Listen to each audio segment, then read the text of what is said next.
They tell you to fake it till you make it. They tell you to look in the mirror and repeat affirmations until you magically believe them. They tell you confidence is a feeling. They are lying to you. Welcome to the hard truth. Today we are tearing down the counterfeit myth of confidence. If you clicked on this expecting a pep talk, turn it off right now.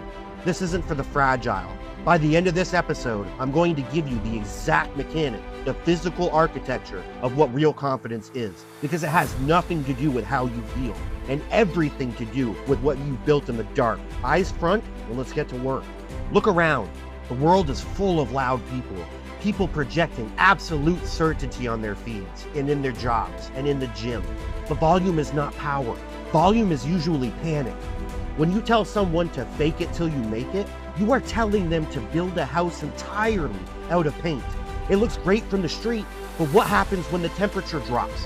What happens when you're standing on the concrete, the shift is dragging into the double digits, and the actual weight of life drops on your shoulders? The paint peels, the facade cracks, because fake confidence shatters under heavy load. Real confidence doesn't shatter, and I'm going to tell you why in a second. But first, you have to understand the difference between belief and evidence. Listen to this closely. Your brain is not an idiot. You cannot trick it when you tell yourself, I am a champion, I am successful, but your daily actions are lazy, undisciplined, and weak. Your brain knows you are lying. That internal friction, that anxiety, that is the sound of your brain rejecting counterfeit currency. You cannot buy real confidence with fake actions. So if confidence isn't a feeling and it isn't affirmation, what is it? It is a stack of undeniable proof. Confidence is the structural integrity that comes from kept promises. It is the ledger of every time it was freezing cold, every time the work was brutal, every time no one was watching and you pulled the load anyway. When you show up to the dark, silent spaces and put in the work, you are minting the only currency your mind actually respects: evidence.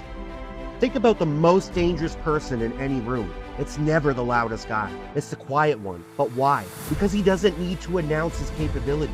He has the receipts. He knows exactly what he can endure because he has actively engineered his own suffering. When you hit a setback, when the algorithm flatlines, when the job grinds you down to the bone, the person with fake confidence quits because their feeling went away. But the person who built their foundation on evidence looks at the setback and says, I have survived 100% of my worst days.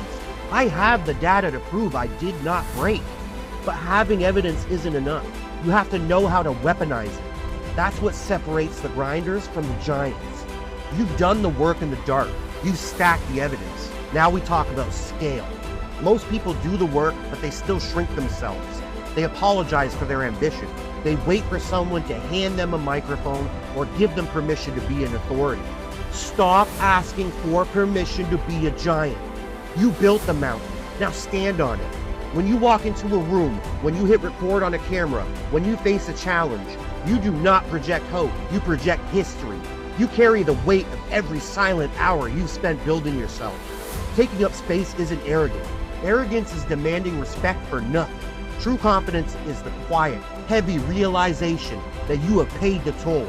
You own the space you stand in because you bought it with sweat, grit, and time. So I'll ask you, did you clock in today? Did you hit the books when you were exhausted? Did you hit a setback and refuse to fold? If you did, I'm proud of you. But my pride doesn't mean a thing if you don't recognize your own structural integrity. Stop looking for confidence in the mirror. Look at your track record. Look at the concrete you poured. You are not empty. You are not an imposter. You are an architect, and the silence is over. This is uncapped potential. Stay in the circuit, and I'll see you next time.